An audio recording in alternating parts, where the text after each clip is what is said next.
In the last episode, we installed some mod tools.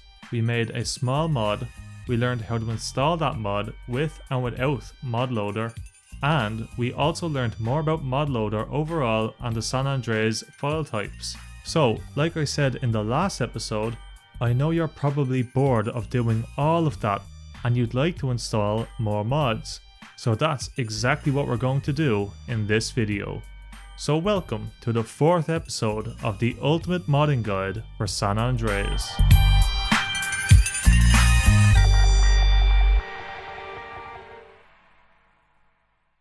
Before we begin, as always, if you found this guide helpful, please give these videos a like and don't forget to subscribe to the channel for more GTA modding content. There's a lot more on the way. So, more mods. I'd consider the mods we're going to install next as non-essential mods, meaning the mods we're going to install now aren't really necessary for your game and they're complete preference in the long run. You should mod your game how you like. However, for the sake of following this guide, follow along and install these mods as we go along. Later on at the end of the guide, if you don't like the mods we've installed, simply remove them. Most of these mods are excellent though, so hopefully you won't want to do that. Throughout this video, if there's anything I think needs to be explained, I'll mention it. So by the end of this episode, you'll have a bunch of mods installed and you'll have an even better understanding of San Andreas overall. Like I said in the 4th episode, mods do get updated over time and installation methods may change. This will most likely happen for some of the mods in this section of the video as years go on, while I'll try my best to keep you updated on changes through the description and pinned comment. I might not always be aware or get the chance. If you find the installation of a mod looks different compared to this video, let me know in the comments or on my Discord, and I'll try to add new instructions in the video description and pinned comment. If something has changed and you want to continue on yourself, I'd recommend reading the installation instructions by the author of the mod, usually included on the mod page or in the readme.txt file that comes with the mod. So first up, I thought we'd install a Clio mod because we haven't done that yet. I chose San Andreas Ambient Sounds for our first Clio mod. It's fairly advanced, it has a config file, it adds additional sounds to the game via Clio, and it makes use of the Clio plugin New Opcodes, which we installed previously. This mod does work inside ModLoader.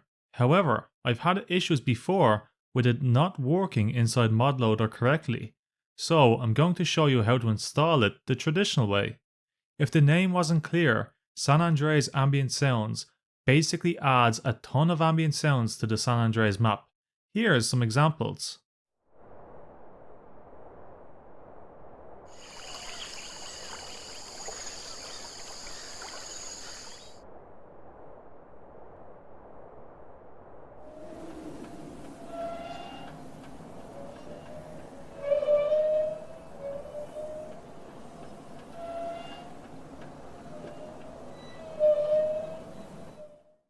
I have a full video dedicated to this mod if you want to check it out, but for this guide, let's just install the mod. Step 1. Download the standard plus update version of the mod from the link in the description. Mixmods combines the main mod and its updates together for us, so we don't have to download the updates separately. Step 2. Open the mod archive and copy everything into your Clio folder except the New Opcodes plugin, as we already have that installed, and SAAS GTA mod.png, as this is just the mod's logo in the archive. It's not actually part of the mod.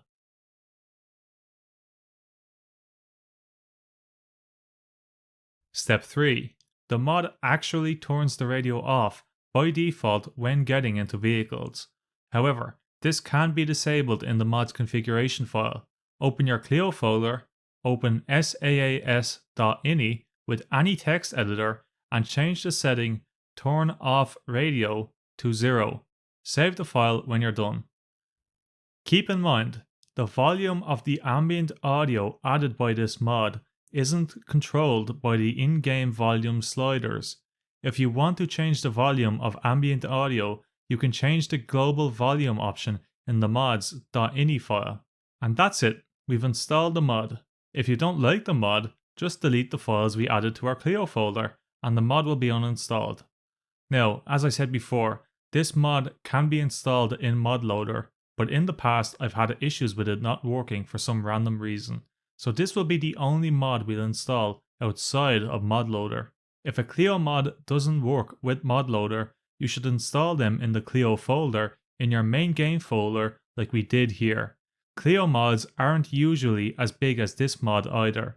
Most of them will just be a single file with the .cs file type. If they don't work with ModLoader, just place them into your Clio folder.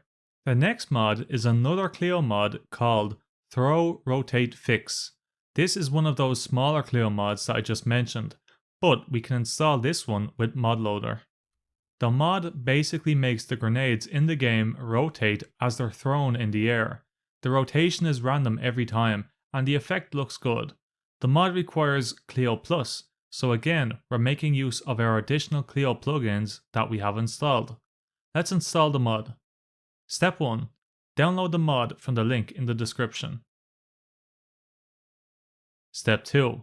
Open the mod archive and copy the Throw Rotate Fix folder from the archive into your ModLoader folder. And that's it, the mod is installed. If you open the mod folder we just installed, you can see a Clio folder with the script inside.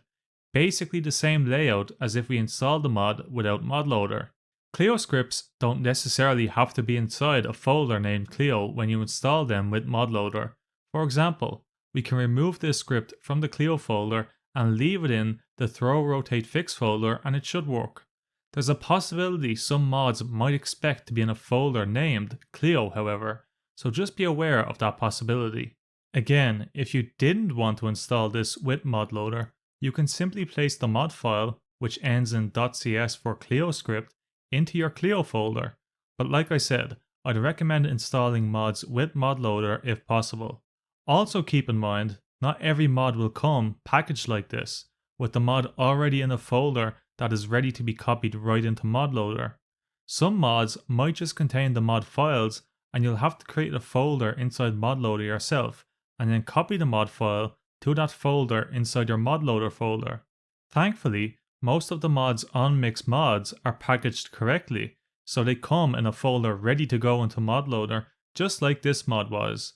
But like I said, not every mod will be like this, and you will have to create folders for your mods inside ModLoader as well sometimes. Our next mod to install will be an animation mod called Animation Fix and M4K3's Vehicle Animations. This is a combination of mods which aims to fix as many San Andreas animations as possible. San Andreas has some pretty buggy animations or uses the wrong animations in certain places, and this mod aims to fix that. Quick examples. CJ's hands are too close and go inside the steering wheel in the vanilla game. This mod fixes that and also makes his legs look like they're in a more natural position. When reversing in a truck with a high driving skill, CJ will look over his shoulder despite not being able to see anything. This mod makes him look at the side mirror instead in trucks. Let's install the mod, and then we'll quickly take a look at what files are included and what they are. Step 1. Download the mod from the link in the description.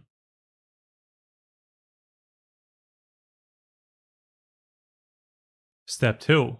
Open the archive you just downloaded. This mod, like a lot of the mods we'll download in this video, are going to be made with ModLoader in mind, so installation is really simple. All you have to do is copy the Animation Fix plus M4K3's new car animations folder from the archive into your ModLoader folder. And that's it, the mod is installed. Again, like I said, not all mods will come like this. Some mods you'll have to create a folder yourself and put the mod files into it, but most modern mods should be made like this if they work with ModLoader. If we open the mod folder inside our ModLoader folder, you can see an anim folder and models folder. The anim folder includes ped.ifp. Just like I mentioned last episode, .ifp files are animation files, and they can contain multiple animations. ped.ifp is where CJ's gameplay animations are stored. That takes us to the models folder included with the mod. This includes 19 individual .ifp files, and these files would originally be in GTA 3.img. But as you now know, ModLoader can load these modified animation files outside of the IMG archive for us. If we were to install these without ModLoader, you'd have to replace your ped.ifp file inside the anim folder, and you'd have to replace the 19 IFP files in GTA 3.img with the ones that come with the mod here. However, some mods can come with their own new animation files. An example of this is the Ladders mod, a mod which makes the ladders around San Fierro Airport usable, and also the ladder on the ship in San Fierro. It's also modular, so anyone can add ladders to any point on the map through an ini file. The mod is a Clio script which loads its own individual IFP file for the ladder climbing animations, so it doesn't take and modify one of the game's original files, but the Clio script will load a new animation file for the climbing animation. Let's install it and then we'll take a quick look. Step 1. Download the mod from the link in the description. Step 2. Open the archive you just downloaded and copy the Ladders mod folder from the archive into your ModLoader folder. That's it, the mod is installed. If you open the folder, you'll see an animation file called ladders_ with the author's name. Then we have a Clio folder which contains the Clio script and a configuration file. The script loads the animation file provided with the mod, as well as making the mod actually function. The ini file is so modders can add their own ladder points around the map. I think that's enough for animation mods, so let's move on to our next mod. Our next mod is the Missing Lamppost Fix mod. So this mod adds lampposts to areas of the game which look lit up, but there's no light sources around them. If you're wondering, the models themselves are lit up with pre-lighting, not actual lights. But it looks a bit odd without any light effects nearby, so they just look like they're being lit up by nothing. The mod isn't perfect as the pre-lighting isn't the same colour as the lamppost lights, but I thought it was a nice small mod that shows off ModLoader's features well. If you don't want to install this mod, you don't have to, but I would recommend watching the rest of this section of the video as I go through how it works quickly. If you do want to know how lights work in San Andreas later on, I also have a video on that, which you can check out after you finish this guide. Anyway, let's install the mod and then we take a quick look at how it works. Step 1. Download the mod from the link in the description. Step 2. Open the archive you just downloaded and copy the Missing Lampposts Fix folder from the archive into your ModLoader folder. Okay, the mod is installed. Let's open the mod folder and we'll go through how it works. So as you can see, we have two files.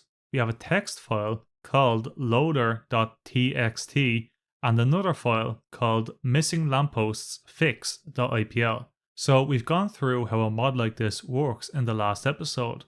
The mod contains a new IPL file, which again is an item placement file. If we open this file with a text editor, it contains the coordinates for all the new lampposts this mod adds. What about loader.txt? The game needs to be told which IPL files to load inside gta.dat. However, as we've discussed before, ModLoader can read valid data lines in plain text files. If we open loader.txt, we can see that it contains a new data line that would be valid inside gta.dat, which tells the game to load our new IPL file. And once again, like we went through in the last episode, the data line will give a path to the maps folder, but ModLoader will make the game read our new IPL file regardless of the path, as long as it's being loaded with ModLoader. Next, we're going to make our user interface HD. Unfortunately, there's not one big mod that overhauls the entire user interface in the best quality possible, so we're going to install 3 mods that will cover almost everything. The first mod is Atmospheric Interface Pack. This will overhaul the majority of the UI, including the radar and radar icons, pause menu backgrounds, radio icons, and the mouse cursor. The second mod is Mobile Font Fixed. This massively improves the quality of the game's fonts, so they look sharper at higher resolutions. And the last mod is Load Screens 4K Definitive. This is a fantastic mod which greatly improves the quality of the game's load screens. The font mod has two options. The first is for Portuguese. The second would be used for English. So if your game is in English, download the second option. Also, when downloading the 4K load screens mod, make sure you pick the first option, which contains the texture archive, and not the sources option, which is just the images on their own. I'll leave a link to all three mods in the description.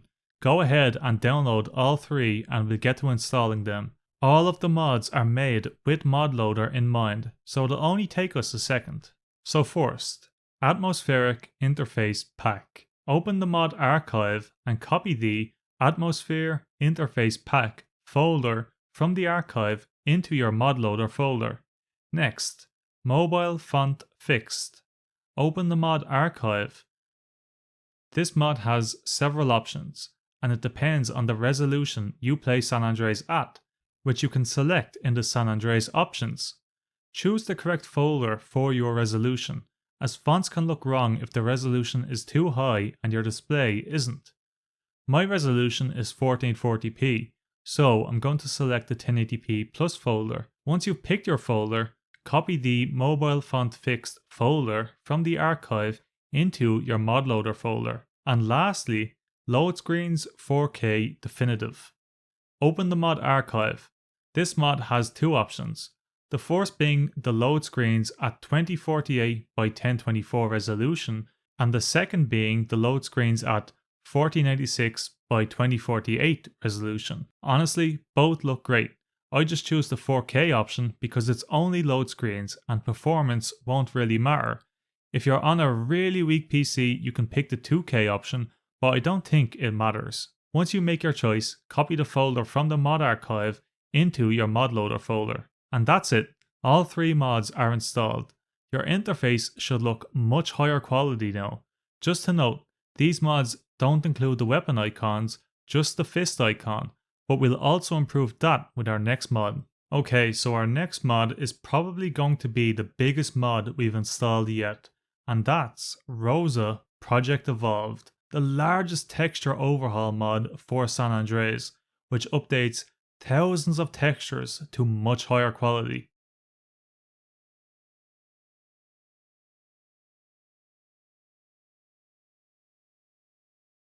This also includes character textures, vehicle textures,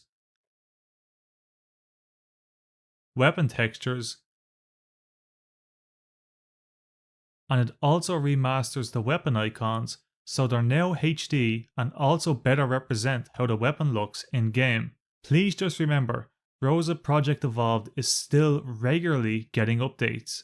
It's highly likely that how this mod is downloaded and installed will be different in 1 year's time, or even a month or two after this video goes live. If something is different for you compared to this video, just take your time to read the mod page regarding the latest updates and what you need to download. Mixmods is a Brazilian website and it's where the mod is developed and hosted from. Translations might not always be accurate, so again, read the page carefully. The mod is created with ModLoader in mind, so installation is typically just drag and drop anyway, but just something to note. So currently, as of the making of this video, Rosa is separated into 3 downloads: Outdoor, Interior, and Cutscenes. So, step 1. Download all 3 parts of the mod from the link in the description. Make sure you download the PC version and not the Android version. Step 2. Open your ModLoader folder and create a new folder called Rosa Project Evolved. Step 3. Open each Rosa archive you downloaded and copy the folder from each archive into the newly created Rosa Project Evolve folder inside your ModLoader folder.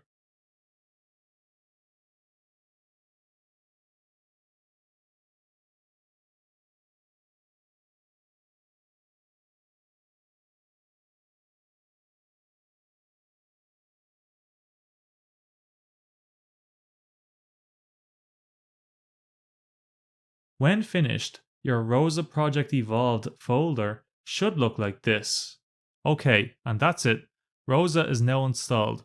I'd recommend checking your game at this point to see what performance is like, as Rosa can be heavy on really old PCs. If you can't run the game with the mod, you can uninstall it if you like. I'd also like to note that Rosa Project Evolved is a texture mod which has its textures packaged in IMG archives. In the last episode, I went over how IMG archives will always have a lower priority in ModLoader over every other file type, even if you increase the priority yourself. If you need a refresher on that, go back to that chapter in the last video just so you know exactly what I mean, as it's important to know when installing other mods while also using Rosa. Our next mod is going to be Project 2DFX. The main focus of this mod is to increase the draw distance of lights in the game, which looks fantastic. But this mod is also the best draw distance mod overall, as it allows you to change the draw distance of different groups of map objects, which really improves the look of the game. Let's get to installing the mod. Step 1. Download the mod from the link in the description. Step 2. Open your ModLoader folder and create a new folder called Project 2DFX.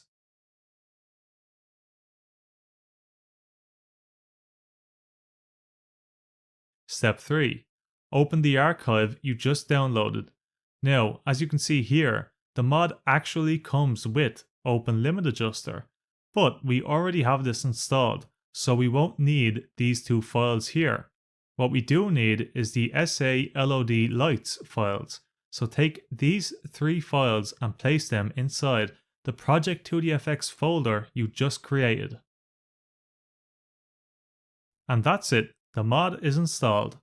Project 2DFX is very customizable, and by default it already significantly improves how the game looks.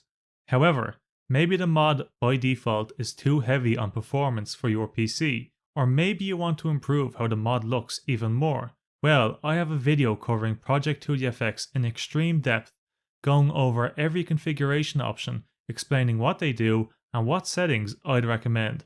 At the end of this guide, I'd recommend checking it out so you can get the most out of the mod. The last mod is a mod I'd recommend you check out after this guide, and that's SkyGFX. This mod restores the PS2 graphics rendering on PC, but also massively expands the rendering capabilities of San Andreas. I'm not actually going to install this mod in this guide, as it's a huge mod and you might not like the default settings. However, like I've said a few times, there's a video on my channel which covers SkyGFX massively in depth, including installation and configuration. It's a mod which really requires you to take your time to configure it, so that's why I won't be covering it in this guide, as it'd take way too long to explain everything. But if you're interested in making San Andreas look even better, check out my SkyGFX video. I'd also like to quickly talk about ENB mods. You've probably seen ENB mods before. They add a ton of fancy graphics to games, but at a high cost to performance. Honestly, I'm not the biggest fan. I find they're usually fairly buggy and only work well for screenshots. They also haven't got the best compatibility with a lot of mods, so I personally wouldn't recommend ENB.